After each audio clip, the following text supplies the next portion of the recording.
तो जैसा हमने यहाँ पर देखा था कि अस्तित्व जो है सह अस्तित्व है, उसमें विकास क्रम विकास है, जागृति क्रम जागृति है। तो विकास क्रम विकास में ज्ञानावस्था है और फिर ज्ञानावस्था में जागृति का क्रम है, जागृति के क्रम में मानव है। दूसरी बात है कि हम इसको बोल रहे हैं मध्यस्थ दर्शन सह अस्तित्ववाद, है ना, मानव केंद्रित चिंतन, मानव केंद्रित चिंतन, मध्यस्थ दर्शन, सह अस्तित्ववाद, इतनी तीन चीजें बोल रहे हैं इसमें, है ना। अस्तित्व मूलक मानव केंद्रित चिंतन, है ना। अस्तित्व मूलक क्यों बोल रहे हैं? क्योंकि इसमें जो भी जितनी भी चीज़ों की निष्पत्ति की गई है वो एग्जिस्टेंस के आधार पे की गई है, जो जिसका एग्जिस्टेंस है उसके आधार पे सारी चीज़ों की निष्पत्ति, इसलिए इसको अस्तित्व मूलक बोल रहे हैं। और अस्तित्व का मतलब सबको हमको स्पष्ट ही है। अस्तित्व का मतलब होता है जो भी कुछ है, तो जो है उसी का अध्ययन होता है ना। जो है नहीं उसका अध्ययन नहीं होता है। तो अध्ययन करने के लिए पहली प्राथमिकता ये है कि उसका होना सिद्ध होता हो। जिसका अध्ययन होता है उसी का शिक्षण हो सकता है। यदि अध्ययन ही नहीं होगा तो शिक्षण कैसे करेंगे? जिसका शिक्षण होता है उसी से परंपरा और व्यवस्था जो है वो निष्पन्न हो सकती है। तो इसलिए पहली प्रायोरिटी ये है कि कोई भी चीज़ जिस काम को अध्ययन करना है उसका होना सिद्ध होता। तो इसीलिए इसको लिखते हैं अस्तित्व मूलक, है ना। जैसा आदर्शवाद के बारे में कहते हैं कि वो, है ना, ईश्वर केंद्रित है। तो आदर्शवाद की जो है बेसिक मान्यताएं ये हैं कि सारा संसार जो है ईश्वर से या जगत इससे मन से, माइंड से पैदा हुआ है। कुछ लोग कहते हैं आत्मा से हुआ, कुछ कहते हैं परमात्मा से हुआ, कुछ कहते हैं ब्रह्म से हुआ, कुछ लोग कहते हैं मन से पैदा हुआ है, ऐसा माइंड से पैदा हुआ है ना। पश्चिम के लोग माइंड शब्द का उपयोग करते हैं। तो माइंड से मैटर पैदा हुआ, ऐसा उनकी मान्यता। अब इसमें यदि देखते हैं तो ईश्वर जो है वो रहस्यमय है। ईश्वर का होना मानव परंपरा में सिद्ध नहीं हो रहा है और इसीलिए ईश्वर रहस्यमयी सत्ता के रूप में रहने के कारण से उसका अध्ययन नहीं हो पा रहा। जब तक ईश्वर का होना सिद्ध नहीं हो ईश्वर का अध्ययन हो नहीं सकता। तो ईश्वर नाम की कोई रियलिटी है, यदि उसका अस्तित्व है तो उसका होना सिद्ध होता है तो उसका अध्ययन हो सकता है। तो इसीलिए मध्यस्थ दर्शन ने प्रस्तावित किया कि पूरे अस्तित्व में दो प्रकार की वास्तविकताएं हैं, एक क्रियाशील प्रकृति के रूप में है और दूसरी व्यापक वस्तु के रूप में है, जिसको ब्रह्म नाम दिया उन्होंने। अब ये दोनों वस्तुओं का होना सिद्ध होता है, इसलिए इनका अध्ययन हो सकता है। अब इन दोनों में से किसी को ईश्वर बोला जा सकता है ना। ब्रह्म को बोल सकते हैं यानी व्यापक वस्तु के रूप में, या फिर हम प्रकृति को बोल सकते हैं। तो उसमें फिर अध्ययन संभव है ना।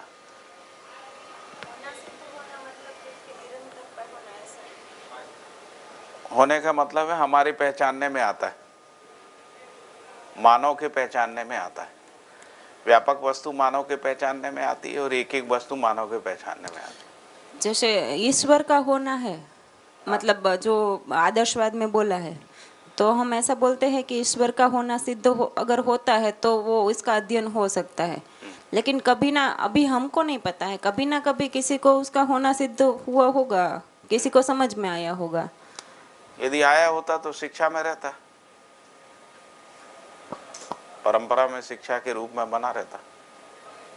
जैसे हमको फिजिक्स समझ में आ गई, जैसे आइंस्टाइन का जो लॉ है या न्यूटन का लॉ है हमको समझ में आ गया, तो वो शिक्षा में आ गया।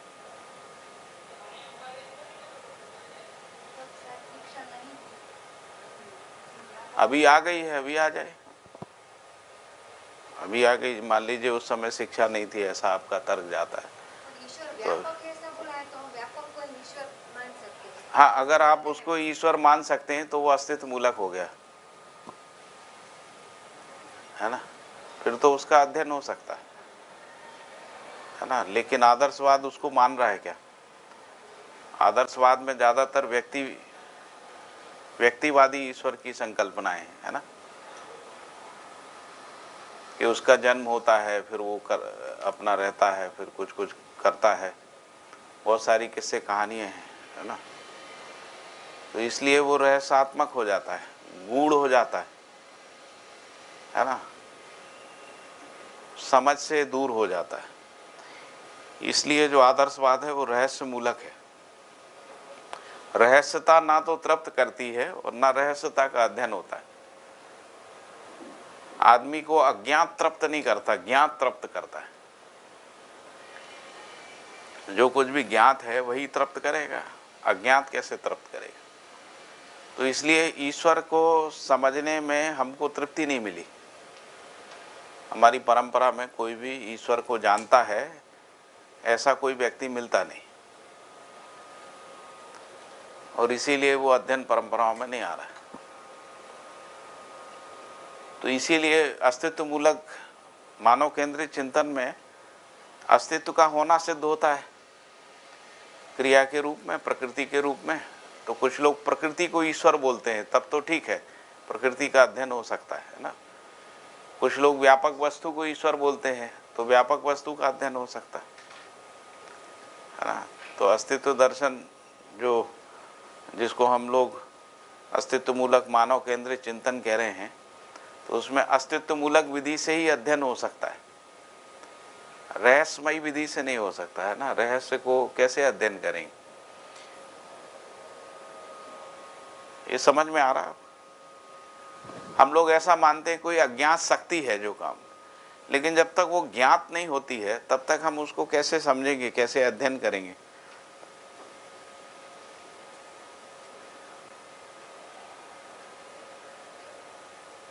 समझ में आ रहा है कि नहीं?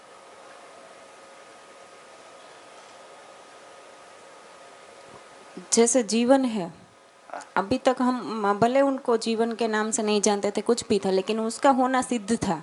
हाँ। भले वो शिक्षा में नहीं था, सिद्ध कहाँ था? सिद्ध मतलब वो है नहीं है, ये पढ़ा है आपने किताब में, किसी उपनिषद में लिखा है, गीता में लिखा है ना, किसी अन्य धर्म शास्त्रों में लिखा है, ऐसा है। पता किसको है? और यदि पता होता तो अध्ययन हो जाता, और यदि अध्ययन हो जाता तो इतना सारा कंफ्यूजन नहीं रहता। कोई कुछ कह रहा है, कोई कुछ कह रहा है, कोई कुछ कह रहा है। जितनी ट्रेडिशन है उतनी प्रकार की बातें।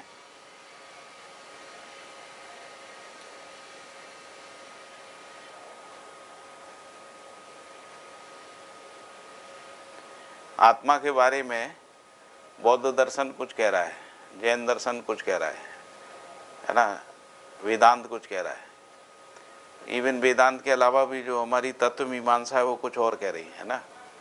इसके बाद आप इस्लाम में चले जाइए, कुछ और कह रहे हैं, क्रिश्चियनिटी में कुछ और कह रहे हैं, है ना। और भी जो जूइज्म है उसमें चले जाएं तो वहाँ पर आत्मा की और भी कुछ बात है। तो यदि मान लीजिए पता था कि वो है, तो लोग अध्ययन करके उसकी जो भी वास्तविकता है, उसकी यूनिवर्सलिटी को, उसको पहचान लेते, उसका लोक व्यापीकरण हो जाता।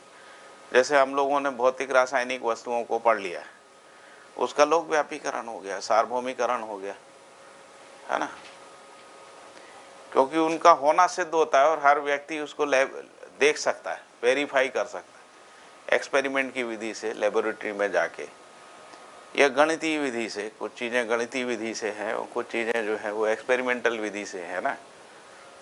या कुछ चीज़ें जीने के अर्थ में, है ना। कुछ चीज़ों को हम जीने के अर्थ में पहचानते हैं, जैसे विश्वास, सम्मान आदि है। तो यदि आत्मा नाम का जो वस्तु है, कोई वस्तु है, ऐसा हम पढ़ते आ रहे थे, सुनते आ रहे थे, लेकिन वो आत्मा नाम का वस्तु क्या है, क्या उसका अध्ययन हो सकता है?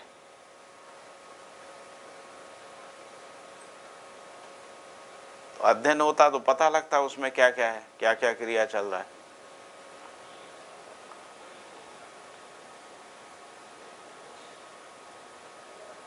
ज्यादातर इतना ही लिखा है कि साधना विधि से वो है, उसका अनुभव होता है, बस इतना ही लिखा है।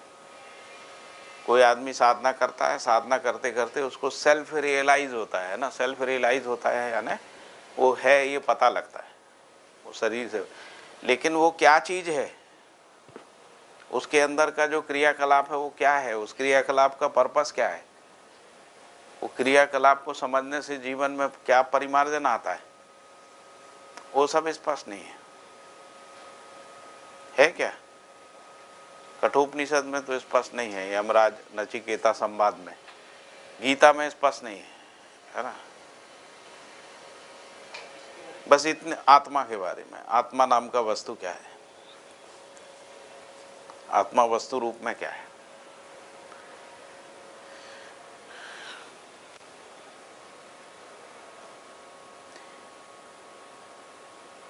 ठीक है, और कोई डाउट हो तो बताइए।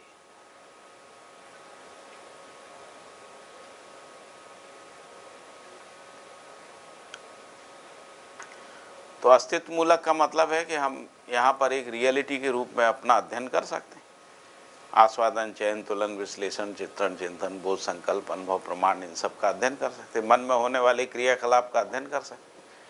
मन में होने वाले 32 प्रकार के जो क्रिया हैं, 18 प्रकार की वृत्ति क्रियाएं, उनका अध्ययन कर, चित्त की क्रियाएं हैं उनका अध्ययन कर सकते हैं। अभी जैसा हम अध्ययन कर पा रहे हैं ऐसा विगत में कहीं दिखता है क्या? कोई आध्यात्मिक परंपरा में ऐसा अध्ययन करा पा रहे हैं?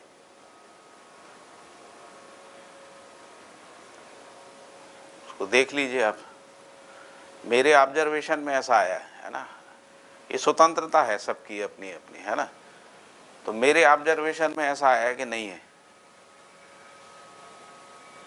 यहाँ पे अस्तित्व मूलक विधि से इसका अध्ययन संभव हुआ है। और वो भी संभव इसलिए हुआ है क्योंकि हम जीवन को क्रिया के रूप में समझ रहे हैं। यदि हम उसको क्रिया के रूप में नहीं देखें तो फिर बहुत मुश्किल है। तो या तो क्रिया के रूप में देख रहे हैं जीवन नाम की वस्तु को, या आत्मा नाम की वस्तु को, या फिर व्यापक वस्तु को क्रिया में देख रहे हैं। ये दो चीज़ें आई हैं। व्यापक वस्तु को क्रिया में देख पा रहे हैं और दूसरा जीवन नाम की वस्तु को देख पा रहे हैं, इसीलिए इसका अध्ययन हो पा रहा है, नहीं तो अध्ययन संभव नहीं था। और इसलिए आदर्शवाद जो है वो रहस्य में फंस गया। और आदर्शवादी जितनी भी फिलॉसफीज हैं, खासकर जो ईस्टर्न फिलॉसफी है, उनको मिस्टिक फिलॉसफी कह के मटेरियलिज्म ने रिजेक्ट कर दिया। जो मटेरियलिज्म ने आदर्शवाद को रिजेक्ट किया उसमें मूल बात है इसका मिस्टिसिज्म, है ना? मिस्टिसिज्म को ही रहस्यवाद बोलते हैं ना। रहस्यवाद में वास्तविकता स्पष्ट नहीं होती। रहस्यवादी लोग ये कहते हैं कि साधना विधि से स्पष्ट होती है।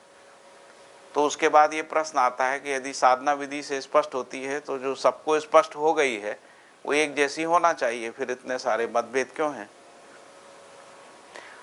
हर व्यक्ति की अपनी इंटरप्रिटेशंस क्यों हैं? तो यदि कोई सत्य समझ में आया है और वो सबके लिए यूनिवर्सल है, सबको साधना विधि से एक ही सत्य समझ में आता है, तो फिर एक मत हो जाना था। एक मत नहीं है। हमारी ज्ञान मीमांसा में ही 6 मत हैं, अद्वैत, द्वैत, द्वैताद्वैत, शुद्धाद्वैत, विशुद्ध, है ना, विशिष्टाद्वैत, और फिर अचिंत्य भेदाभेद। तो इतने मत क्यों हैं? और यदि कोई इनमें एकत्व है, उसको पहचान लिया किसी ने, तो फिर एक मत आ जाना चाहिए। एक मत आ जाना, जैसा साइंस में होता है ना। हम लोग कोई भी भौतिक रासायनिक रियलिटीज़ को पहचानते हैं, उसको एक्सपेरिमेंट करके देख सकते हैं, उससे उसकी यूनिवर्सलिटी सिद्ध होती है, तो उससे थ्योरी और लॉ का पता लगता है ना। और उसको दूसरा व्यक्ति लैब में या एक्सपेरिमेंट विधि से या यंत्र की विधि से उसको वेरीफाई कर सकता है, या गणित की विधि से वेरीफाई कर सकता है। इसीलिए उसकी शिक्षा की परंपरा बन गई और इसीलिए इसको जो है नकार दिया। इसीलिए मिस्टिक फिलॉसफी के बाद जो फिलॉसफी आई उसका नाम स्केप्टिसिज्म है। स्केप्टिसिज्म का मतलब होता है संशयवाद, है ना, क्वेश्चन करना। और फिर हमने शिक्षा में मानने की जगह प्रश्न को प्रतिष्ठित किया। यदि हम एजुकेशन का विकास देखें पूरी मानव जाति में, तो एक समय की जो शिक्षा थी जिसको हम लोग रिलीजियस एजुकेशन कहते थे, है ना, जिसको आइडियलिस्टिक एजुकेशन भी बोलते थे, उस समय रिलीजियस स्क्रिप्चर्स का जो है वो अभ्यास कराया जाता था, और उस अभ्यास में भी ज़्यादातर हिस्सा मेमोराइज कराने का था, और स्क्रिप्चर्स में जो बातें लिखी हैं उनको मानने का था, उस पर प्रश्न करने का नहीं था। उसमें प्रश्न नहीं कर सकते। जैसे बाइबल को किसी को पढ़ना है तो उस पर क्वेश्चन नहीं कर सकता वो, है ना, क्वेश्चन नहीं कर सकता। पहले आप मानिए कि ईश्वर है और ईश्वर का पुत्र है ना, इसके बाद ही आप बाइबल पढ़ना शुरू हो सकता है। बाइबल की मान्यताओं को जो है आप तो मान के चलने की परंपरा थी, उसमें सेटिस्फैक्शन नहीं मिला, उसमें तृप्ति नहीं मिली। Isn't it? ऐसा है नहीं है? उसमें मानव को तृप्ति नहीं मिली, मान के चलने जानने का प्रयास शुरू हुआ, और वहीं से जो है वो एनालिटिकल फिलॉसफी आई कि हम विश्लेषण करेंगे, जांचेंगे, परखेंगे, लैब में टेस्ट करेंगे, यंत्र से टेस्ट करेंगे, आदि आदि, और उसी से फिर ये साइंस टेक्नोलॉजी जो है वो निकल पाई।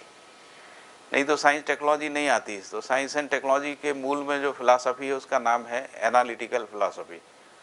एनालिटिकल फिलॉसफी में भी कुछ स्कूल ऑफ थॉट हैं, जैसे ऑक्सफोर्ड स्कूल ऑफ थॉट है, फ्रैंकफर्ट स्कूल ऑफ थॉट है, कॉन्टिनेंटल फिलॉसफी है, ऐसे 3-4 फिलॉसफी सब मिला के कोई एक 10-15 प्रकार के स्कूल ऑफ थॉट है। उसको आप लोग देख सकते हैं, है ना।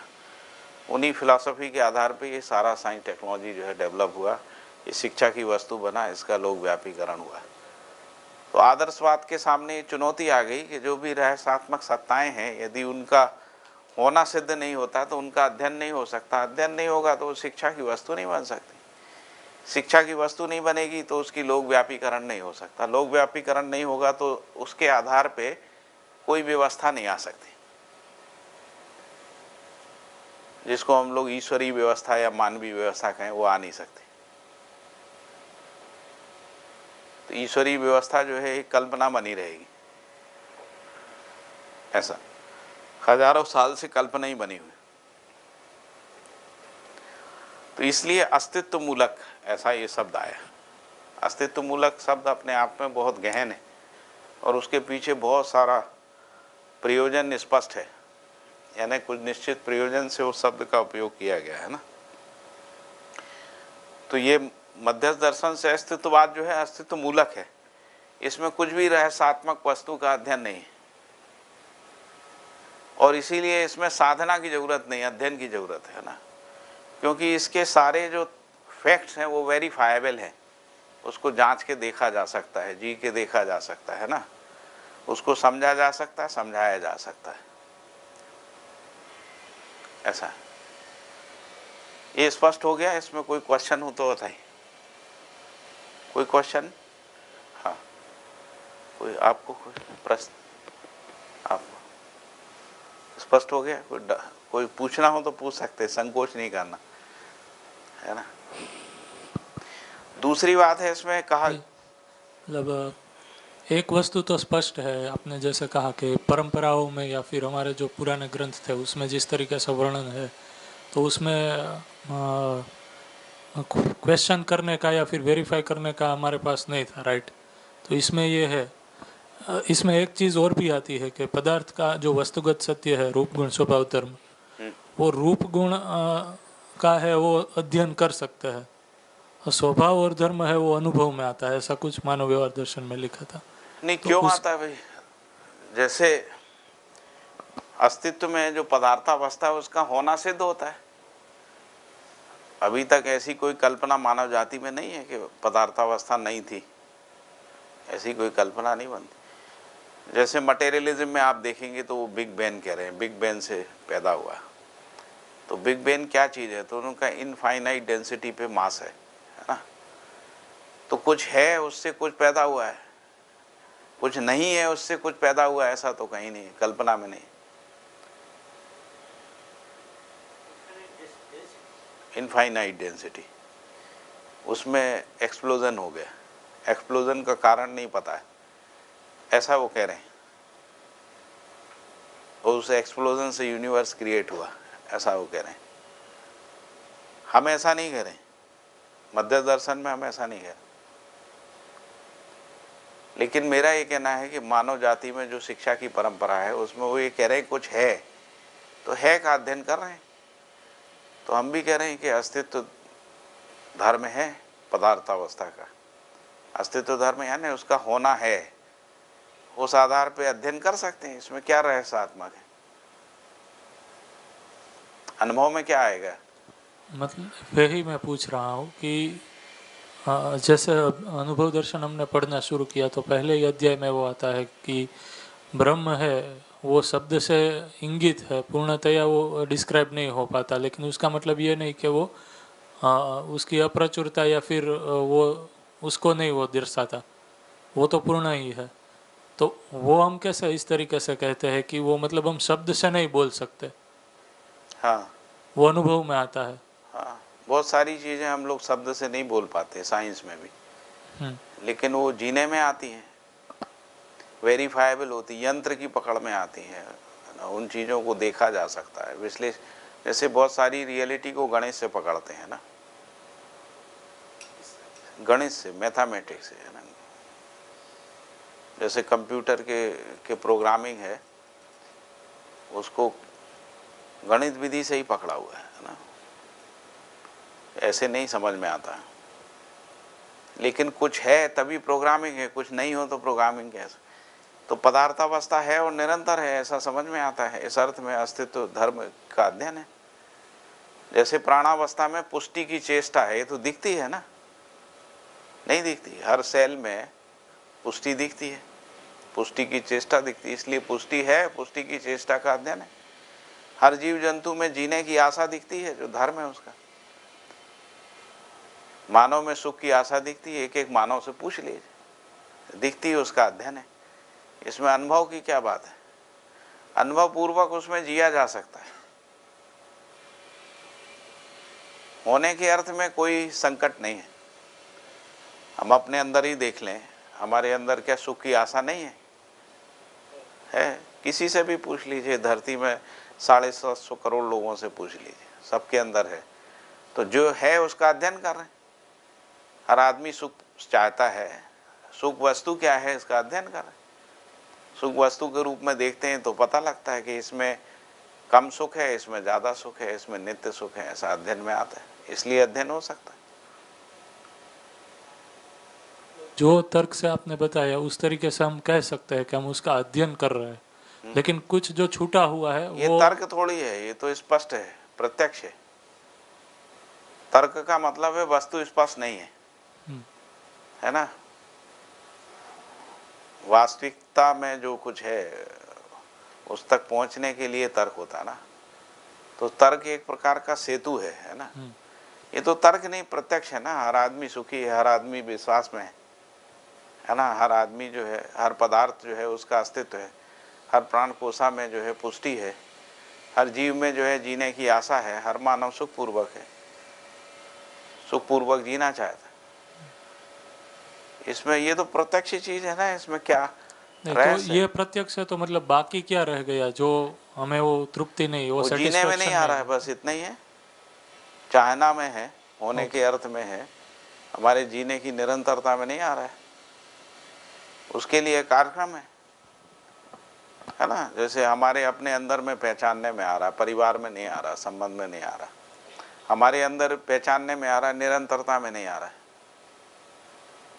तो निरंतरता की संभावनाओं के लिए तर्क है, इसको अपन तर्क कहते हैं ना। तर्क क्या है कि कम सुख पहचानने में आ रहा है, ज़्यादा सुख तर्क विधि से पहचानने में आ रहा है ना। तर्क विधि से पहचानने के बाद जीने में आता है तो ज़्यादा सुख आने लगता है। तो इसीलिए है का अध्ययन है, इसीलिए इसका नाम अस्तित्व मूलक दर्शन है। जो है विश्वास है, न्याय है, धर्म है। न्याय नहीं है क्या? मानव जाति ने न्याय को पहचाना है, न्याय अन्याय के रूप में पहचाना है। नहीं पारस भाई, आप जो पूछ रहे हैं ना कि स्वभाव धर्म अनुभव में आता है ना, तो इसी नियम को हम कैसे पहचानते हैं? क्रिया के रेफरेंस में पहचानते हैं। नियम अपने में तो पहचानने में आता नहीं है, दो क्रियाओं के बीच आता है। तो जीवन क्रियाओं में है ना, या ही हम संबंध को पहचानते हैं, या उसकी निरंतरता को पहचानते हैं, इसे जीवन में जब मन में हम अध्ययन करते हैं ना, तो रुचि मूलक आस्वादन है। तो रुचि मूलक आस्वादन का जब विश्लेषण करते हैं हम, जब ये सूचना के आधार पर, तो हमको ये स्पष्ट होता है कि इसमें निरंतरता नहीं है और हमको सुख निरंतर चाहिए, क्योंकि हम निरंतर अस्तित्व में हैं। आशाएं निरंतर हैं, विचार निरंतर हैं, इच्छाएं निरंतर हैं। तो इनकी निरंतरता की जो वस्तु है वो हमको समझ नहीं आती। तो मूल्यों का ही केवल अनुभव जो है ना, केवल मूल्यों का होता है। अभ्यास दर्शन में आप लोग ने पढ़ा होगा, है ना, और उसमें क्रम भी दिया हुआ है? तो केवल अनुभव मूल्यों का होता है, क्योंकि मूल्य जो है वो ऐसे अध्ययन में नहीं आते, है ना। वो कैसे अध्ययन में आते हैं? इकाई के साथ जब हम व्यापक का इकाई का अध्ययन करते हैं, इकाई के अध्ययन में व्यापकता स्पष्ट होती है। जैसे क्रिया के अध्ययन में नियम स्पष्ट होता है ना, ऐसे संबंध में विश्वास स्पष्ट होता है ना। तो विश्वास नियंत्रण है, ये बात जब हमको स्पष्ट हो जाती है कि कोई भी मानव इकाई या जीवन इकाई जो है वो विश्वास में नियंत्रित है ना, तो इससे हमको स्पष्ट हो जाता है कि मूल्य है ना। तो फिर धीरे धीरे हम उसको पहचानने लगते हैं कि ये विश्वास कैसे। तो जब हम पूरा समझ जाते हैं तब हमको स्पष्ट होता है कि विश्वास क्या है। अभी जो संबंधों में नहीं जी पा रहे हैं ना, उसमें हमारी बहुत सारी पूर्व स्मृतियाँ बाधा है। जो हमारी एक कंडीशनिंग हो गई है ना, वो कंडीशनिंग बहुत प्रबल है ना। मैंने पहले दिन भी बोला था कि हम कुछ भी ये सूचना समझ लिए हैं, अभी हमारा विचार बहुत सारा आदर्शवाद से ही गवर्न है या भौतिकवाद से ही गवर्न है। तो भी हमको सहअस्तित्ववाद के विचार का अभ्यास करना होगा। इसलिए सबसे पहले विचाराभ्यास है ना। विचाराभ्यास पूरा होता है तो चिंतनाभ्यास होता है। और चिंतनाभ्यास में फिर हमको ये सारी वास्तविकताएं स्पष्ट होती हैं जिनका भौतिक स्वरूप नहीं है। ठीक है, वो सारी भौतिकता जो है, भौतिकता के साथ ही समझ में आती है। यही तो अस्तित्व में अध्ययन है, यही परस्परता है, क्योंकि वो अलग से समझ में ही नहीं आएगी, है ना। तो स्वभाव और धर्म का जो अध्ययन परंपरा में नहीं हुआ है, यहाँ मध्य दर्शन में हुआ है ना। तो जब हम कोई चीज़, जैसे हमको किसी ने बताया कि आम है या अमरूद है ना, जामफल जिसको बोलते हैं। अब हम जब उसको किसी ने बता दिया अमरूद है तो ठीक है, जब खाएंगे तभी पता चलेगा ना क्या है अमरूद। फिर उसको हमारे शरीर में पोषण कितना देता है, नहीं देता है, हमारा शरीर स्वीकारता है, नहीं स्वीकारता है, ये सब अध्ययन होता है, नहीं होता है।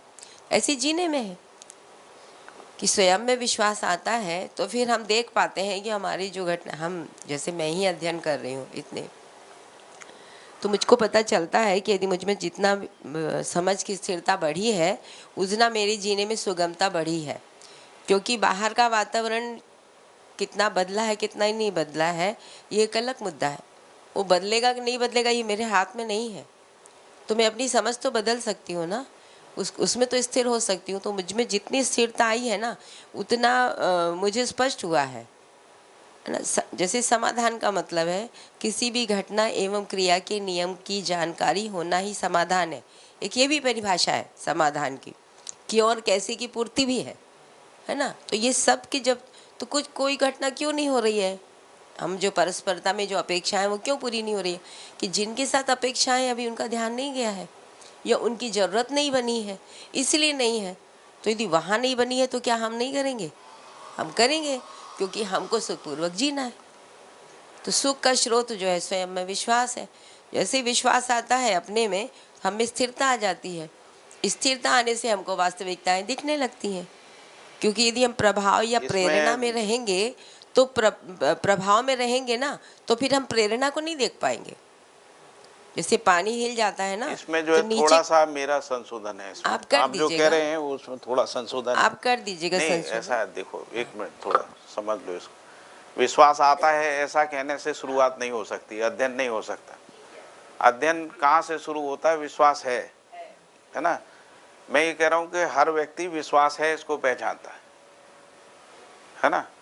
विश्वास में क्रिया नियंत्रित होती है इसको पहचानता है ना। अविश्वास में क्रिया अनियंत्रित होती है इसको पहचानता। विश्वास में भय मुक्ति होती है इसको पहचानता है, अविश्वास में भय मुक्ति होती है इसको पहचानता है। इसलिए इसका अध्ययन हो सकता है ना।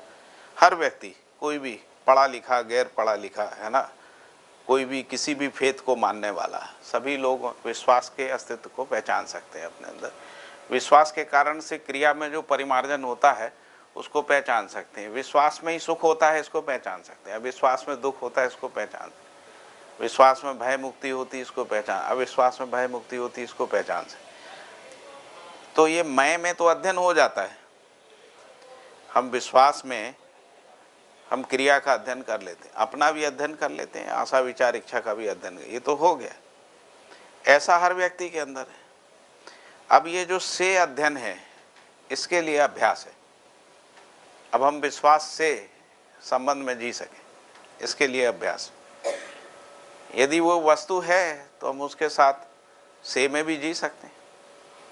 से की शुरुआत होती परस्परता से और वहीं से परंपरा बनती है, जिसको हम विश्वास की परंपरा बोलते हैं ना। विश्वास की परंपरा कब बनेगी? जब हम विश्वास से एक दूसरे के साथ जी पाएंगे, है ना। अब विश्वास वस्तु ही नहीं है तो से शुरू ही नहीं होगा। से का पहले तो है यही पता करना पड़ेगा, तब तो विश्वास से जीने का प्रयास करें। तो जो सुख विश्वास में है, जिसको हम अपने अंदर में अनुभव करते हैं, भाषा में तो अनुभव ही बोल रहा हूँ मैं, हमारे अंदर भास में है, आभास में है जो सुख, प्रतीति में है जो सुख हमारे अंदर, दूसरे के अंदर भी भास आभास प्रतीति में। अब ये दोनों लोग आपस में विश्वास पूर्वक जी लें, इसके लिए अभ्यास है। और इससे कम में परंपरा बनेगी नहीं, विश्वास की परंपरा, है ना। क्योंकि दोनों के अंदर विश्वास है, इसलिए विश्वास पूर्वक जीना हो सकता है। और अपने अंदर भी विश्वास है, हमने पहचाना। तो अपने अंदर कार्यक्रम है विश्वास की निरंतरता पूर्वक जीना, दूसरे के अंदर कार्यक्रम है विश्वास से जीना। विश्वास से जीने की शुरुआत होगी, एक संबंध से अनेक संबंध, अनेक संबंध से समाज, समाज से अखंड समाज, ऐसी शुरुआत होगी। तभी विश्वास पूर्वक जीने के लिए कार्यक्रम निकलेगा। अभी विश्वास पूर्वक जीने के लिए कार्यक्रम नहीं है, क्योंकि विश्वास की पहचान ही नहीं। किस बात की पहचान है? भय की पहचान है, द्वंद्व की पहचान है। मटेरियलिज्म में द्वंद्व की पहचान है, आदर्शवाद में भय की पहचान है। ऐसा भाषा की सटीकता को ध्यान में रखा जाए, पाठक की उसमें मास्टर है तो नहीं, हम मास्टर है ये नहीं है। ये सब बाबा जी इसको देख पाए, उन्होंने संकेत दिया, उसके कारण से हम अपने अंदर में देख पा रहे हैं। आप सब लोग भी देख पा रहे हैं। हम ऐसी कोई बात नहीं कर रहे हैं यहाँ पे जो आपके अंदर नहीं दिख रही, मेरे अंदर दिख रही, ऐसी कोई बात कर रहे हैं, है ना। क्योंकि शुरुआत ही यही है, जिसको हम कह रहे हैं अस्तित्व मूलक दर्शन, है ना। तो जिसका होना सिद्ध होता है, वहीं से अध्ययन सिद्ध होता है। फाउंडेशन ही ये है कि अध्ययन आप कैसे करोगे यदि आपके अंदर दिख ही नहीं रहा है। काय का अध्ययन करोगे? भाषा का अध्ययन तो होता नहीं। बाबा कम से कम 1000 जगह बोल चुके। अध्ययन अस्तित्व में होता है, और अस्तित्व का मतलब है, अस्तित्व का मतलब है जो है। यदि है ही नहीं दिख रहा तो अध्ययन काहे का करें? ठीक है, तो अस्तित्व मूलक का मतलब ये। ठीक है, अब आपको कुछ और ऐड करना हो तो बोलिए।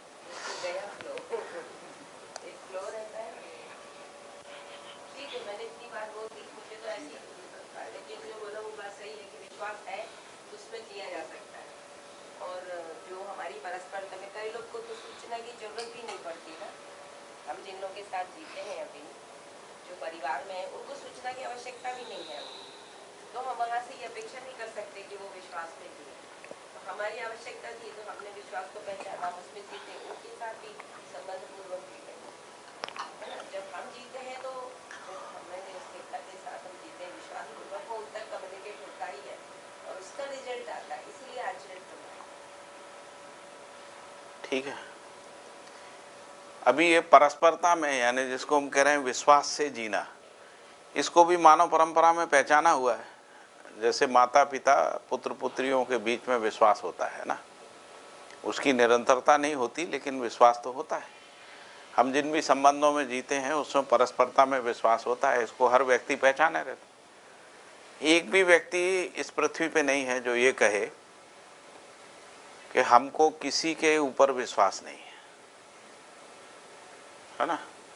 अपनी माँ पे, पिता पे, भाई पे, मित्र पे, है ना, या प्रकृति के साथ हमको इस पृथ्वी पे विश्वास नहीं है, ऐसा कोई बोल सकता है?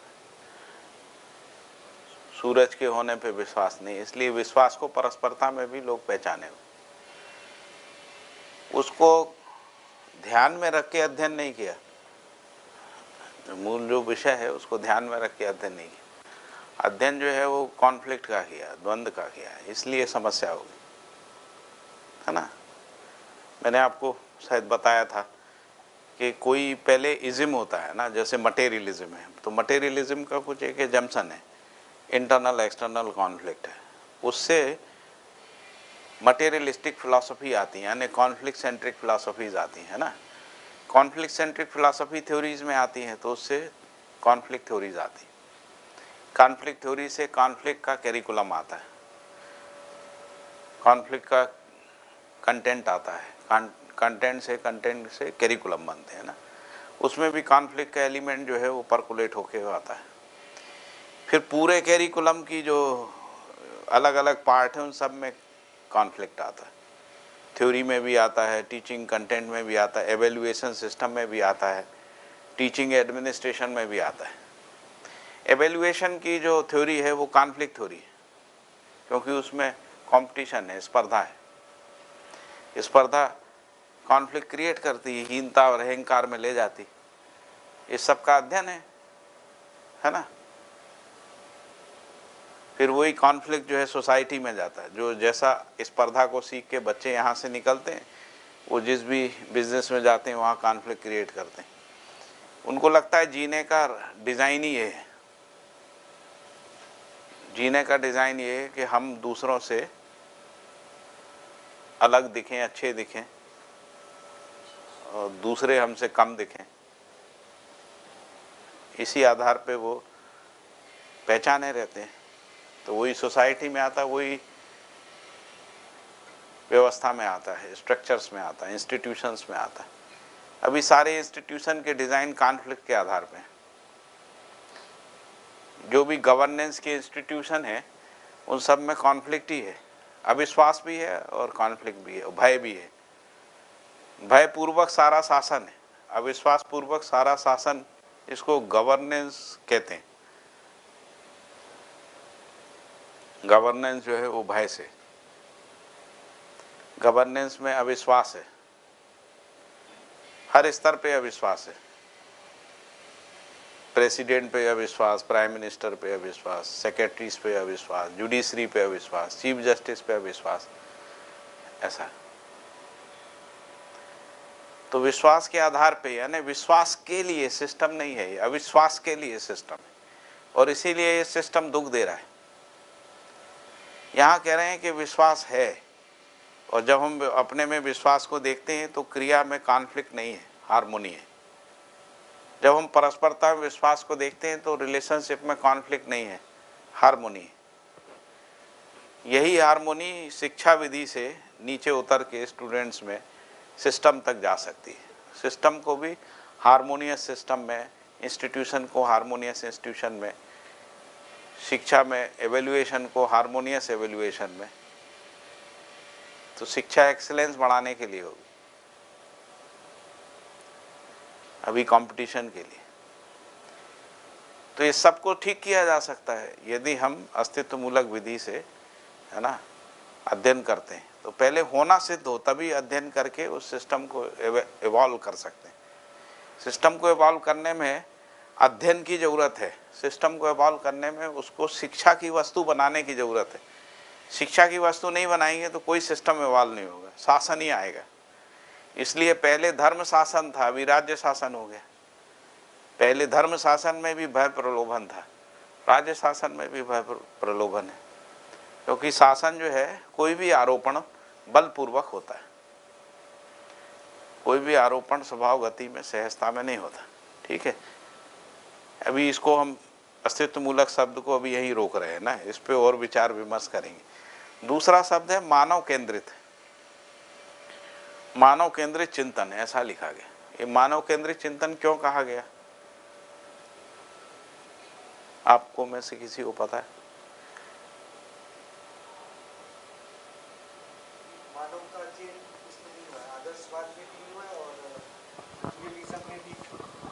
मानव को ध्यान में रख के मतलब नहीं हुआ है। मटेरियलिज्म में सिर्फ बॉडी को ध्यान में रख के हुआ है, और आदर्शवाद में तो केवल आत्मा को ध्यान में रख के सब कुछ है। तो मानव है वो आत्म मतलब मैं और शरीर दोनों का जो सहअस्तित्व है उसको ध्यान में रख के ये है, इसलिए इसको मानव केंद्रित। ठीक है, तो यदि हम पूरे दुनिया के सिस्टम्स को देखते हैं ना, पूरे दुनिया के इंस्टीट्यूशंस को देखते हैं, पूरी दुनिया की आइडियोलॉजीज को देखते हैं, फिलॉसफीज को देखते हैं, तो इनमें मेजर दो डिवीज़न है। एक है जिसको हम लोग आइडियलिस्टिक फिलॉसफी, आइडियलिज्म के रूप में थॉट है ना, और आइडियलिस्टिक इंस्टीट्यूशंस बोल रहे हैं, आइडियलिस्टिक एजुकेशन बोल रहे हैं इस तरीके से। और दूसरा है जिसको मटेरियलिज्म बोल रहे हैं। मटेरियलिज्म है इज्म के रूप में, यानी विचार के रूप में। मटेरियलिस्टिक फिलॉसफीज है ना, जिसको डायलेक्टिक मटेरियलिज्म बोल रहे हैं ना, और भी इस तरीके की फिलॉसफी है। उससे मटेरियलिस्टिक थ्योरी है, जैसे सोशल कॉन्ट्रैक्ट थ्योरी है, सारी कॉन्फ्लिक्ट थ्योरीज है ना, फिर वो थ्योरीज हैं। तो एक में मूल में मैटर है, और मैटर में भी उसके मूल में कॉन्फ्लिक्ट है, संघर्ष मूलक है केंद्र में। और दूसरे में आदर्शवाद में ईश्वर है, और ईश्वर रहस्यात्मक है, और ईश्वर है ऐसी मान्यता है। ईश्वर क्या वस्तु है ये स्पष्ट नहीं, ऐसा है। और ये दोनों की आवश्यकता मानव को, इसलिए मानव केंद्रित चिंतन जो है ये मध्य दर्शन मानव केंद्रित चिंतन के रूप में। दूसरी बात है, इसको यदि हम पॉलिटिकल फिलॉसफीज में देखते हैं तो जो मटेरियलिज्म है वो पूंजी केंद्रित व्यवस्था है, पूंजी के आधार पे सिस्टम है ना। तो यदि आप मटेरियलिज्म को समझेंगे तो उसमें ये कहा गया कि पूंजी पे से यदि व्यक्ति का अधिकार समाप्त हो जाए तो थोड़े समय के लिए सिंथेसिस आ सकता है, क्योंकि मटेरियलिस्टिक फिलॉसफर्स ने अध्ययन करने के बाद ये पाया होगा कि सबसे ज़्यादा झगड़े मानव में संपत्ति के कारण, पूंजी के कारण होते हैं। दुनिया में ज़्यादातर युद्ध पूंजी पे अधिकार, संपत्ति पे अधिकार के कारण युद्ध हुए। तो उन्होंने सोचा कि यदि संपत्ति पे मानव का अधिकार ख़त्म करके कोई सिस्टम बनाते हैं ना, तो कॉन्फ्लिक्ट जो है मिनिमाइज हो सकता है, ऐसा। लेकिन उनके पास जो फिलॉसफी है वो ये कह रही है कि ये ख़त्म नहीं हो सकता, कॉन्फ्लिक्ट तो बना ही रहेगा। तो इसलिए वो कह रहे हैं कि कॉन्फ्लिक्ट तो बना रहेगा, लेकिन थोड़े समय के लिए पीस रेजोल्यूशन आएगा, जिसको वो सिंथेसिस बोलते हैं ना। और फिर ये जो सिंथेसिस यानी पीस रेजोल्यूशन है वो एग्जिस्टेंशियली फिर से कॉन्फ्लिक्ट में चला जाएगा।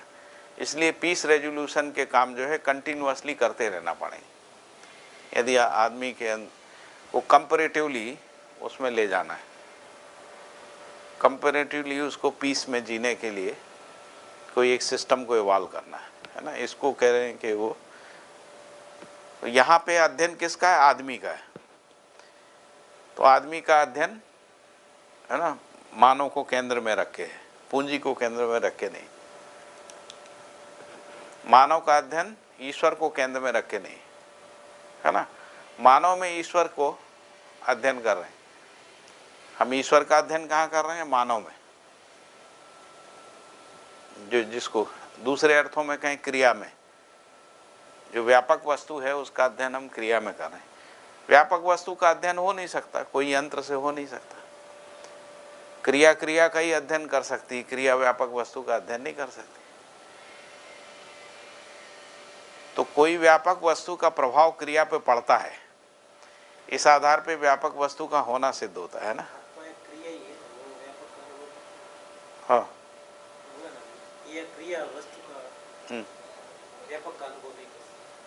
हाँ, व्यापक का अनुभव नहीं कर सकते, व्यापक में अनुभव कर सकते।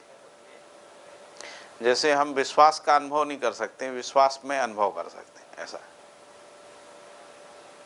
विश्वास में हम किसका क्या अनुभव करते हैं? हमारा आशा ठीक हो गया, हमारे अंदर से भय खत्म हो गया, सुख आ गया, इसका अध्ययन करते। हाँ, मैं अध्ययन हो व्यापक में, क्रिया शून्यता में क्रिया का अध्ययन, अध्ययन क्रिया का ही कर रहे हैं। जैसे व्यवहार क्रिया में न्याय का अध्ययन कर रहे हैं। आत्मा क्रिया है, आत्मा अनुभव कर रहे हैं, व्यापक का नहीं है। व्यापक में आत्मा में अनुभव है, ऐसा है। हाँ, व्यापक में आत्मा में अनुभव है। दूसरे अर्थों में कहें, व्यवहार में, न्याय में व्यवहार का अनुभव है। अगर न्याय नहीं है तो व्यवहार में कोई अनुभव नहीं है ना। तो व्यवहार जो है केवल कॉन्फ्लिक्ट है या रहस्य है या मिथ्या है या बंधन है। व्यवहार त्यागने योग्य है, त्याज्य है। अलग अलग तरीके से मैंने बता दिया। हाँ, कि व्यापक में आत्मा अनुभव करती है, तो वो जो अनुभव होता है वो व्यापक का ही होता है कि या किसी और चीज का होता है? नहीं, मैं होता है। व्यापक में होता है, हाँ, जैसे अनुभव होता है। जैसे विश्वास में क्रिया का नियंत्रण होता है। अध्ययन किसका कर रहे हैं? क्रिया का अध्ययन कर रहे हैं। एक स्थिति में क्रिया में नियंत्रण नहीं है, दूसरी स्थिति में क्रिया में नियंत्रण है। मीन्स अनुभव, अनुभव है वो। ये इसी का नाम अनुभव है। अनुभव मीन्स के व्यापक में रहते हुए आत्मा में अनुभव होता है। तो वो अनुभव होता है मीन्स क्या, कि भाई इच्छा विचार आशा वो हो गए नियंत्रित, या संतुलित, निश्चित हो जाते हैं, ओके, बस इतना ही। हाँ। है ना।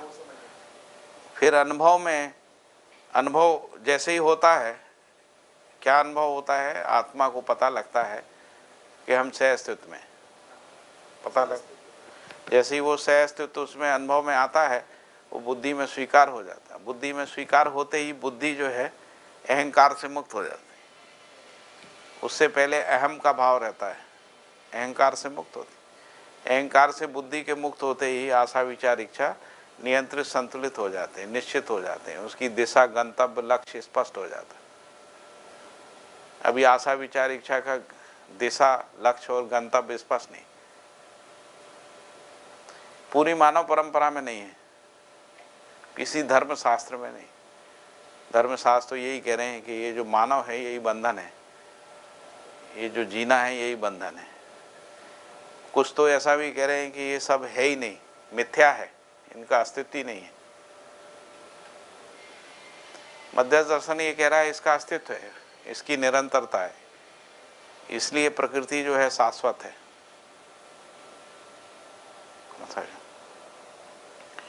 तो मानव केंद्रित हो गया है ना। इसके बाद हम मानव केंद्रित चिंतन करते हैं तो ये जो सह अस्तित्व है इसको हम 4 आयाम और 5 स्थितियों में पहचानते हैं। यही संपूर्ण सह अस्तित्व का अध्ययन है मानव केंद्रित विधि से, है ना।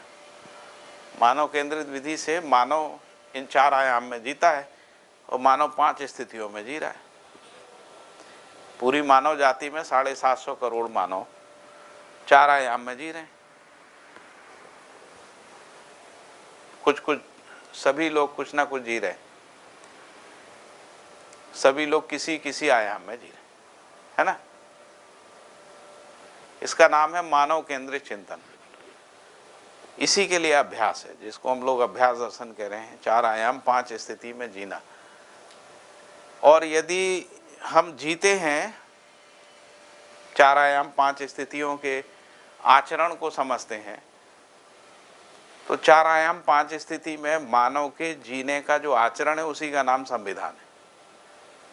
संविधान जो है वो आचरण शास्त्र है, आचार संहिता का शास्त्र है ना।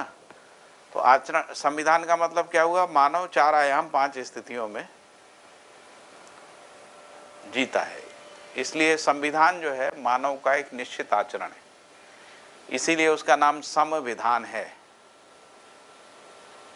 इसीलिए संविधान में ही, है ना, विचार का समत्व, व्यवहार का समत्व और व्यवसाय का समत्व पहचाना जाता है।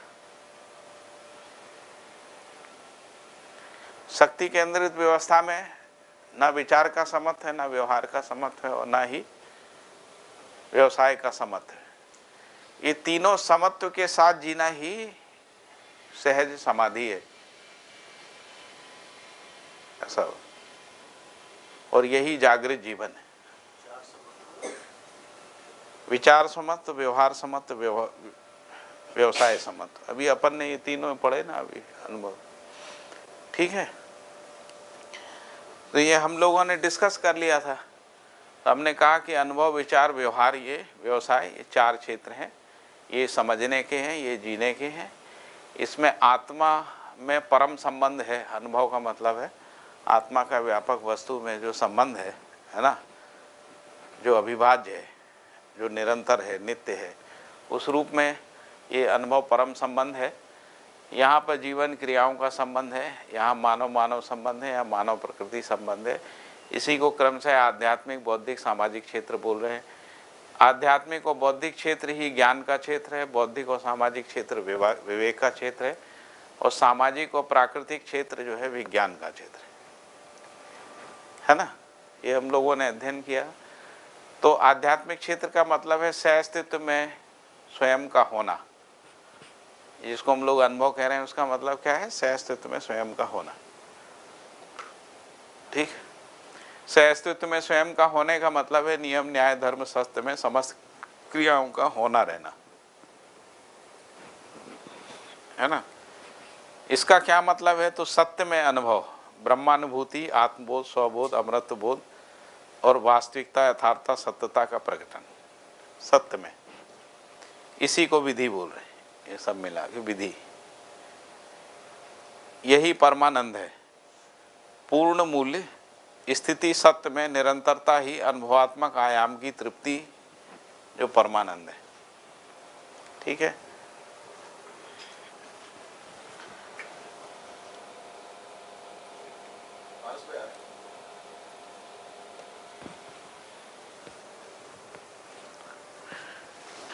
और ये जो परमानंद है, इसी का नाम जो है वो ब्रह्मानुभूति या प्रेमानुभूति है। इसी को प्रभुता बोल रहे। प्रभुता का मतलब है ब्रह्मानुभूति, प्रेमानुभूति की निरंतरता बन जाना, ये ऐसा है। तो ये अनुभव आयाम है पूरी मानव जाति में। इसका अध्ययन किया जा सकता है ना, इसमें कोई भी रहस्यात्मक बात नहीं, ठीक है। स्पष्ट है।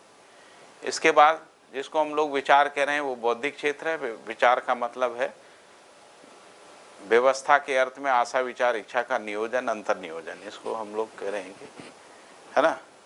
अंतर्नियोजन विधि से समझने का कार्यक्रम है, और जिसको बाहर नियोजन है उसी से व्यवस्था का कार्यक्रम है ना। यदि हम व्यवस्था के अर्थ में विचार को नियोजित करते हैं ना, और एक होता है कि हम अंतर नियोजन करते हैं, आशा, विचार, इच्छा का अंतर नियोजन करते हैं, उसमें समझना होता है सह-अस्तित्व को। और जब सह-अस्तित्व पूर्वक जो समझ है उसका बाहर नियोजन करते हैं, उसी से 10 पानी व्यवस्था निकलती है, उसी से परिवार, समाज, राष्ट्र, अंतर्राष्ट्र में जीने का कार्यक्रम निकलता है ना। तो इसलिए उसी का नाम समाधान है। समाधान का मतलब है सार्वभौमिकता की पहचान, इच्छा में व्यवस्था का चित्रण, विचार में समाधान का, और मैत्री आशाओं का उदय। ये तीनों को मिला के कह रहे हैं सार्वभौमिकता की पहचान, सार्वभौमता की पहचान। हाँ, कर देंगे, ठीक है। ये इसी को धर्मपूर्ण विचार भी कह रहे हैं। धर्मपूर्ण विचार में बौद्धिक नियम के साथ होता है, धर्मपूर्ण विचार बौद्धिक नियम के साथ है।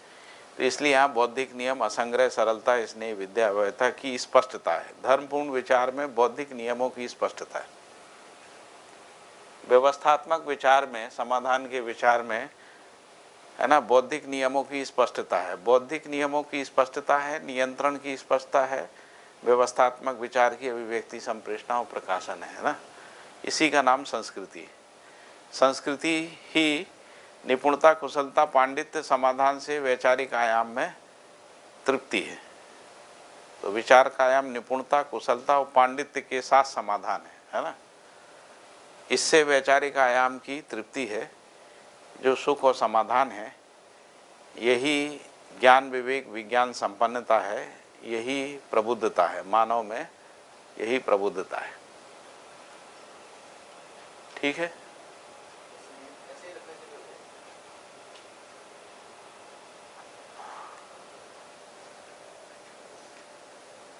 इसमें कोई प्रश्न है?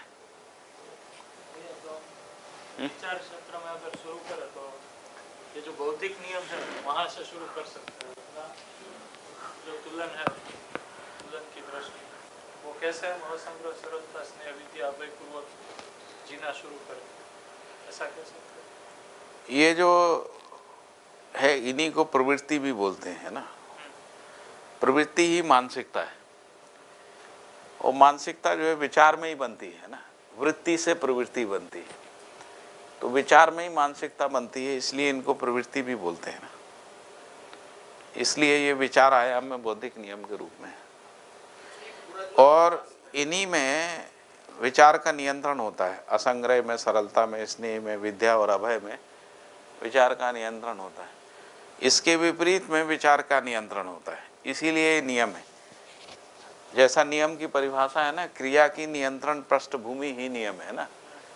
तो जिसके कारण से विचार का नियंत्रण होता है वो असंग्रह है, सरलता है। संग्रह और अहंकार में विचार अनियंत्रित होते हैं ना। द्वेष में विचार अनियंत्रित होते हैं, विद्या अविद्या में विचार अनियंत्रित होते हैं, और भय में विचार अनियंत्रित होते हैं, है ना। तो इसलिए इसको नियंत्रण के रूप में पहचाना गया। इसीलिए इनको मानवीय प्रवृत्ति भी बोल रहे हैं, और इसीलिए इनको बौद्धिक नियम भी बोल रहे हैं।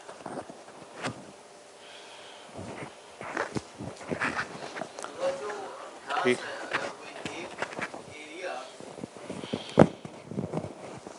हेलो। कोई अगर एक एरिया हो जहाँ पे अगर फोकस करना हो कि मैं कहाँ, और अगर निरंतर अभ्यास करना है, तो ये वाले जो बौद्धिक नियम है वो मेरे को लग रहा है कि अभ्यास की जगह बढ़िया है, क्योंकि बाकी चीज़ें फिर वहीं से संचालित होनी है।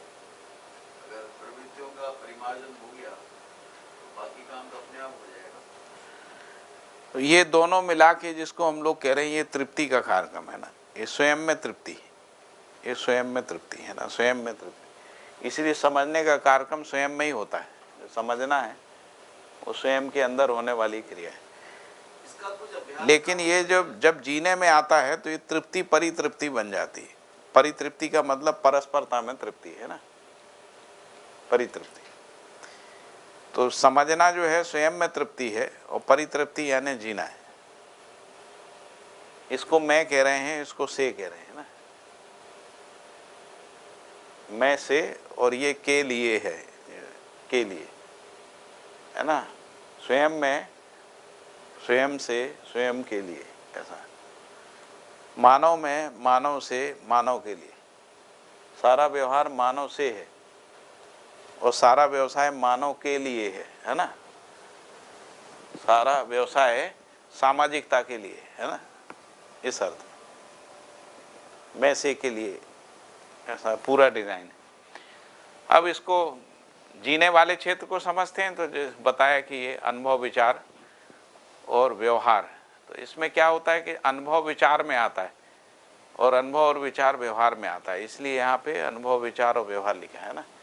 लेकिन सामाजिक क्षेत्र में मूल जो है वो व्यवहार है, क्रिया, मूल क्रिया जो है वो व्यवहार है।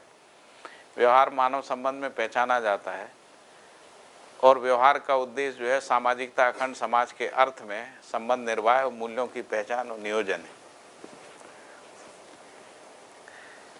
व्यवहार का प्रयोजन है सामाजिकता, अखंड समाज के अर्थ में संबंध निर्वाह और मूल्यों की पहचान और नियोजन।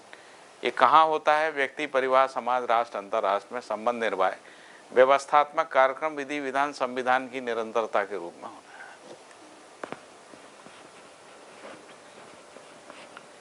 ठीक है, समझ में आ रहा है? भारी तो नहीं पड़ रहा है ना? एक सीक्वेंस में चल रहे हैं, ऐसा तो नहीं लग रहा। ठीक है, तो मैं कहा कि जो व्यवहार क्रिया है वो मानव संबंध में है। इसका जो प्रयोजन है वो अखंड समाज, सामाजिकता है। सामाजिकता के अर्थ में संबंध निर्वाह है, मूल्यों की पहचान है, और संबंध निर्वाह मूल्यों का नियोजन है। ये कहाँ तक है? तो व्यक्ति, परिवार, समाज 5 स्थितियों में है। 5 स्थितियों में संबंध निर्वाह है, व्यवस्थात्मक कार्यक्रम है, विधि विधान, संविधान है। समाज के स्तर तक व्यवस्थात्मक कार्यक्रम है, राष्ट्र, अंतर्राष्ट्र के स्तर पर विधि विधान, संविधान प्राथमिक कार्यक्रम बन जाता है ना। 10 सोपानी व्यवस्था में तो परिवार के स्तर पे संबंध निर्वाह है, परिवार के स्तर पे, समाज के स्तर पे व्यवस्थात्मक कार्यक्रम है, राष्ट्र के स्तर पे विधि विधान है और अंतर्राष्ट्रीय स्तर पे संविधान है। संविधान यानी सर्व मानव का आचरण, सर्व मानव के जीने की विधि है ना, सर्व मानव के जीने का विधान है ना, सर्व मानव के। तो इस अर्थ में ये समझ में आता है। इसके बाद ये लिखा है कि जो न्याय है उसमें सामाजिक नियम है, सामाजिक नियम के साथ ही व्यवहार का नियंत्रण है। इसको सामाजिक नियम क्यों बोला है? सामाजिक नियम इसलिए बोला क्योंकि ये समाज के स्तर पे, समाज का मतलब परिवार, परिवार संबंध में, इसलिए इसको सामाजिक नियम बोला। तो स्वधन स्वनारी दयापूर्ण कार्य व्यवहार की स्पष्टता है, इसी में व्यवहार का, समाज में व्यवहार का नियंत्रण है, स्पष्टता है। न्यायपूर्ण व्यवहार की अभिव्यक्ति संप्रेषणा प्रकाशन है ना, इसी का नाम सभ्यता है। न्यायपूर्ण व्यवहार की अभिव्यक्ति संप्रेषणा प्रकाशन को ही सभ्यता बोलते हैं। न्यायपूर्ण व्यवहार की अभिव्यक्ति संप्रेषणा प्रकाशन ही सभ्यता है और यहाँ व्यवस्थात्मक विचार की अभिव्यक्ति संप्रेषणा प्रकाशन ही संस्कृति। और सत्य में अनुभव का प्रकटन प्रकाशन ही विधि है ना, ये तीनों में अंतर है। फिर इसमें लिखा है कि इससे क्या होता, व्यवहार आयाम की परितृप्ति कैसे है, तो शिष्टता सहित आचरण से व्यवहारिक आयाम में परितृप्ति। तो इसलिए शिष्टता ही मूल कार्यक्रम है और शिक्षा की भी परिभाषा है ना। शिक्षा की परिभाषा क्या है? शिष्टता के लिए शिक्षा है ना। शिष्टतापूर्ण दृष्टि के उदय को शिक्षा कह रहे हैं, शिष्टतापूर्ण दृष्टि के उदय को है ना, वो शिक्षा है, ऐसा। इसलिए जो शिक्षा है वो इसी की है, इसको हम लोग शिक्षा कहते हैं। शिक्षा का मतलब है मानव, व्यक्ति, परिवार, समाज, अंतर्राष्ट्रीय स्तर पे न्यायपूर्वक कैसे जी ले, इसके लिए शिक्षा है, सारी शिक्षा का प्रयोजन।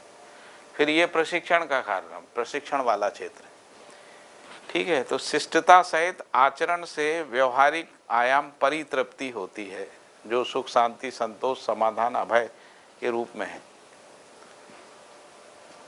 परिवार और समाज के स्तर पे सुख शांति है, समाज के स्तर पे संतोष है ना, वही समाधान से अभय तक है,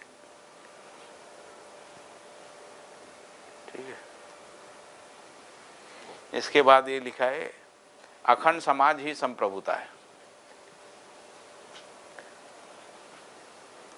अखंड समाज जब न्यायपूर्वक जी रहा हो उसी का नाम संप्रभुता है, ठीक है। और इसके बाद है व्यवसाय। तो व्यवसाय में अनुभव, विचार, व्यवहार शामिल हो जाता है, क्योंकि सारा व्यवसाय सामाजिकता के लिए है ना। मानव का प्रकृति के साथ संबंध है जो श्रम पूर्वक है, इसी का नाम प्राकृतिक क्षेत्र है। इसमें क्या है, तो व्यवस्थात्मक कार्यक्रम और सार्वभौम व्यवस्था के अर्थ में मानव श्रम व निपुणता, कुशलता, पांडित्य का प्राकृतिक ऐश्वर्य पर नियोजन है। व्यवसाय किसको कह रहे हैं, तो पांचों व्यवस्थात्मक कार्यक्रम, शिक्षा, संस्कार, न्याय, सुरक्षा, उत्पादन, कार्य, विनिमय आदि जो 5 व्यवस्थात्मक कार्यक्रम है, और सार्वभौम व्यवस्था के अर्थ में ये 5 व्यवस्थात्मक कार्यक्रम 10 सोपानी व्यवस्था के अर्थ में मानव श्रम, मानव का श्रम, और वो श्रम कैसे, निपुणता, कुशलता, पांडित्य के साथ में उसका प्राकृतिक ऐश्वर्य पर नियोजन, इसको व्यवसाय कह रहे हैं, जिसको अपन व्यवसाय कह रहे हैं। इसमें 2 हिस्से हैं, एक हिस्सा मानव परंपरा के लिए, दूसरा प्रकृति है ना। तो मानव परंपरा में सामाजिकता निर्वाह के लिए उत्पादन विनिमय है, जो उत्पादन विनिमय है उसका मूल प्रयोजन क्या है, सामाजिकता के निर्वाह के। दूसरा हिस्सा है प्रकृति में नियम, नियंत्रण, संतुलन को बनाए रखने और संरक्षण, संवर्धन करने के लिए। है ना। इसके बाद ये लिखा है नियम पूर्वक, यानी प्राकृतिक नियम की स्पष्टता होती है इसी में। हम जो नियम नाम की कोई सत्ता है व्यवसाय में या इन सब में, वो प्राकृतिक नियमों की स्पष्टता के रूप में पहचानने में आती है। प्राकृतिक नियमों में ही संपूर्ण प्रकृति और मानव शरीर है ना, उसमें नियंत्रण की पहचान होती है। नियम पूर्ण व्यवसाय व्यवस्था की अभिव्यक्ति संप्रेषणा ही व्यवस्था है।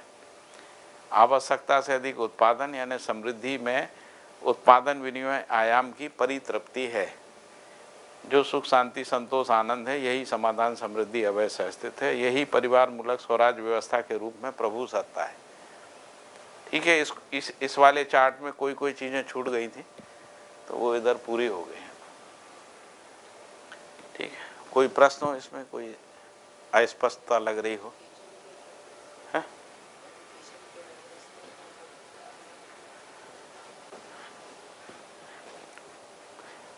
अच्छा, एक मिनट। इसमें प्रश्न ये कि इसका इससे अभ्यास का कार्यक्रम कैसे बनाया जाए?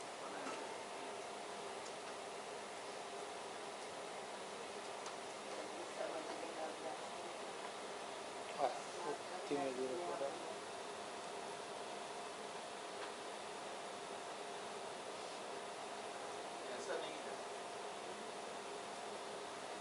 समझने के साथ में कुछ अभ्यास का तरीका और जल्दी हो, तो कोई इतने सालों लग जाते हैं, तो उनका नहीं आता। लोगों को 20-20 साल नहीं लगा, 5-6 सालों के 1-2 साल में अभी हमारा खत्म होना चाहिए। इसलिए कुछ अभ्यास जो आपके कर देता हूँ और जो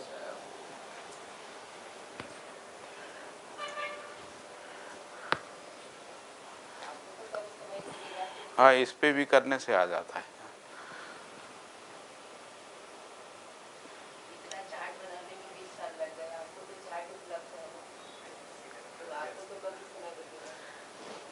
तो अभी इसको यदि हम एकेडमिक्स में देखें, है ना, तो एकेडमिक क्लासिफिकेशन या जितना भी एकेडमिक्स है अभी वर्तमान में, है ना, जो भी जिसको हम लोग कह रहे हैं, क्या वो 4 आयाम में पूरा हो जाता है या कुछ आयाम बचता है?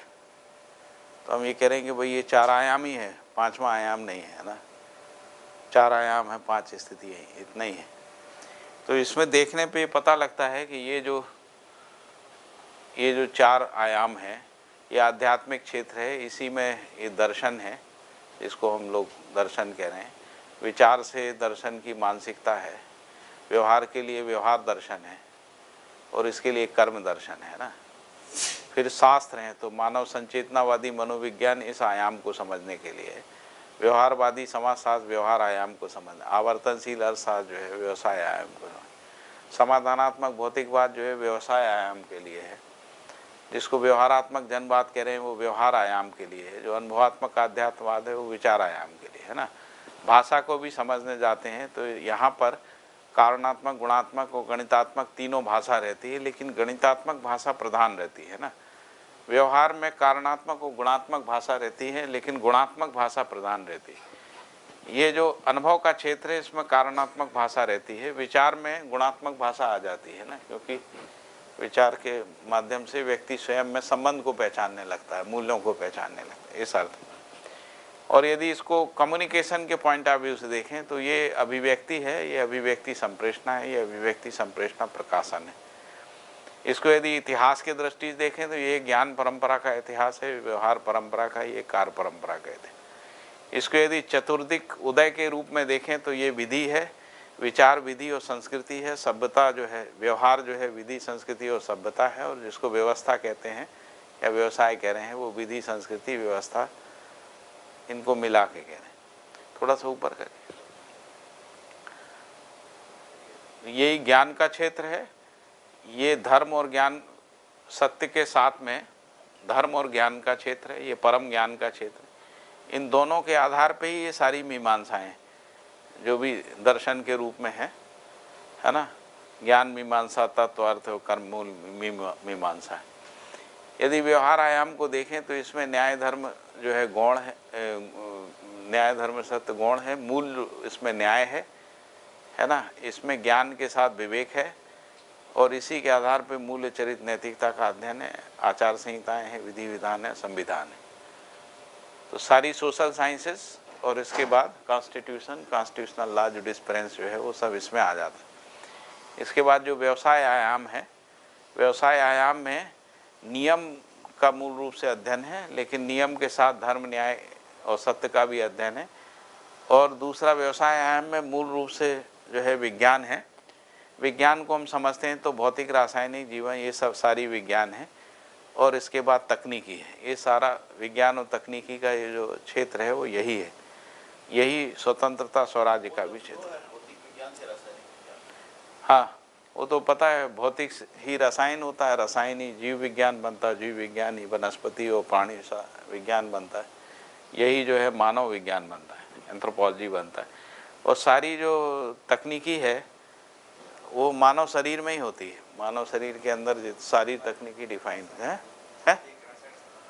सभी जितने भी प्रकार की टेक्नोलॉजी है, सारी टेक्नोलॉजी मानव शरीर में ही डिफाइन होती है। मानव शरीर में है ना सबसे विकसित रचना है, इसलिए मानव शरीर में सभी प्रकार की टेक्नोलॉजी जो है वो डिफाइन हो जाती है।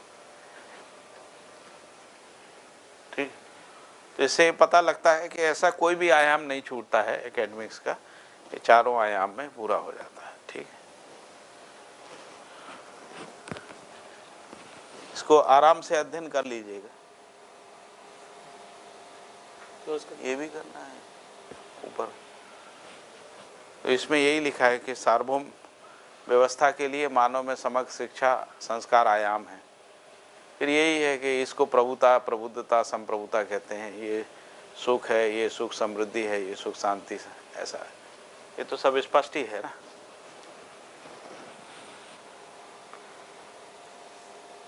एक और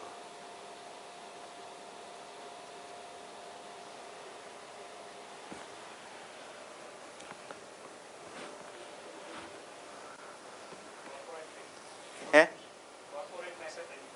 कॉर्पोरेट ट्रेनिंग होगी।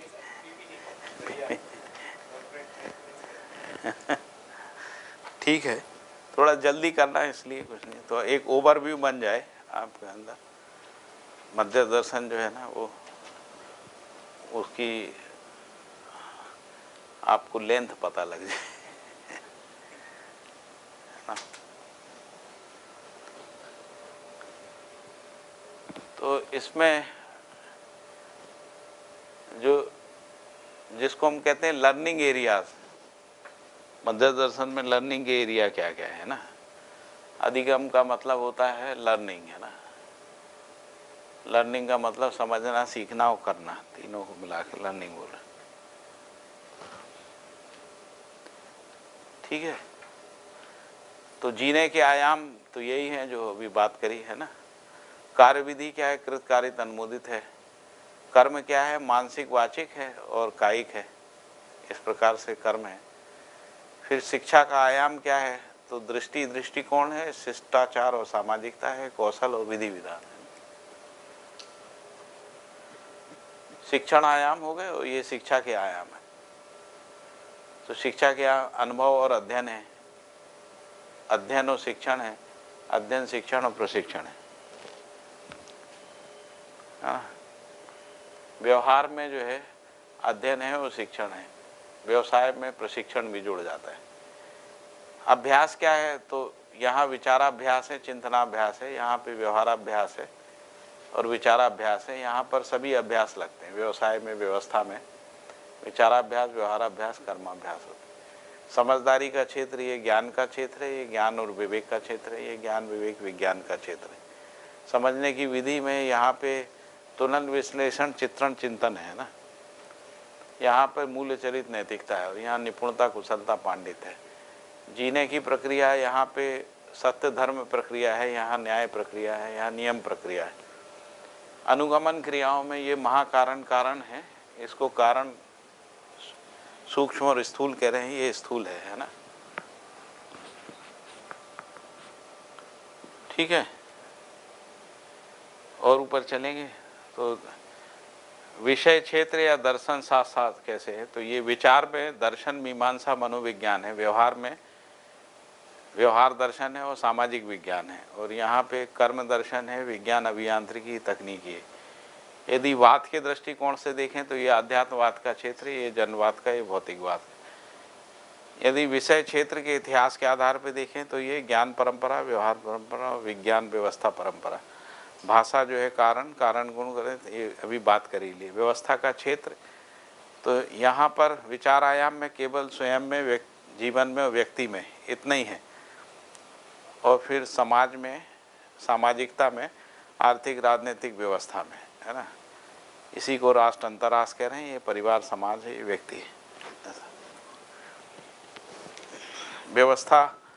व्यवस्था क्रम को समझें तो ये मानव मानसिकता है, ये अखंड समाज है, ये सार्वभौम व्यवस्था है। चतुर्थी के उदय की बात अपन ने कर ही ली थी। विधि संस्कृति है या विधि संस्कृति सभ्यता है या विधि संस्कृति सभ्यता व्यवस्था है। ये सदुपयोगात्मक कार्यक्रम है, ये सुरक्षात्मक कार्यक्रम है, ये आर्थिक कार्यक्रम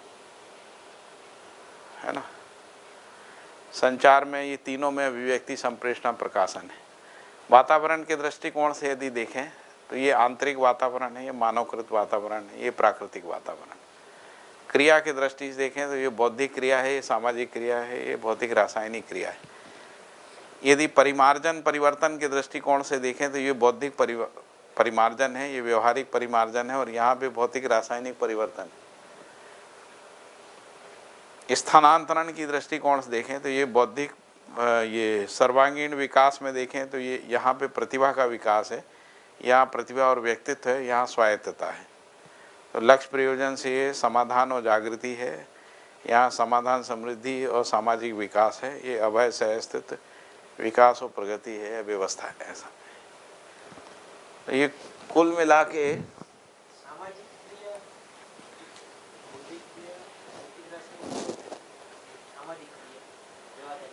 प्रकृति के साथ भौतिक रासायनिक क्रिया है, व्यवहार सामाजिक क्रिया है, और विचार बौद्धिक क्रिया है। हाँ, व्यवहार क्रिया है ना। हाँ,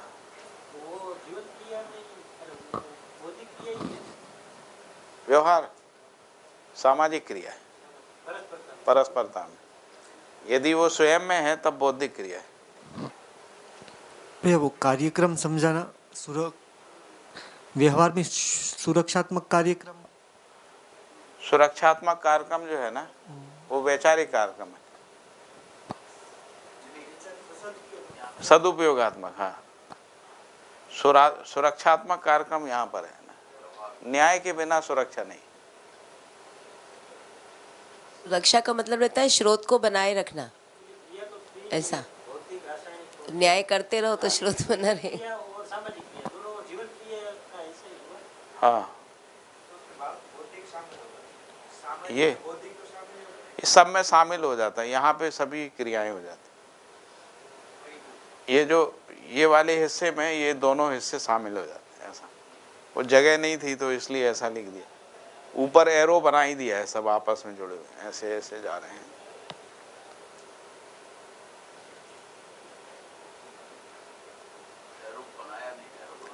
ऊपर बनाया नहीं क्या? ये लिखा है अधिगम, अधिगम के लिखा है, तीनों को मिला के अधिगम है, समझना, सीखना और करना, तीनों एरो लगा देंगे।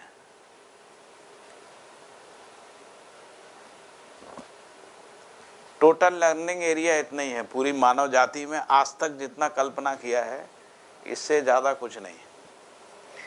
कोई चीज़ छूट गया हो तो बताइए। लर्निंग एरिया,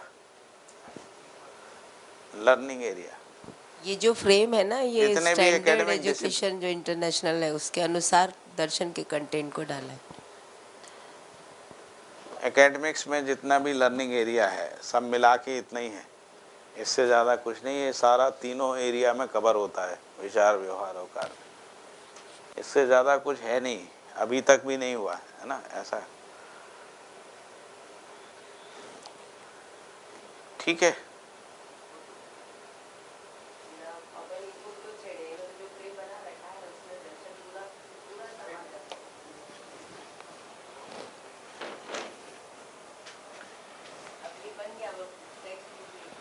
चाय आ गई ना। चाय नहीं आई है, आ गई, थोड़ा ब्रेक कर लेते।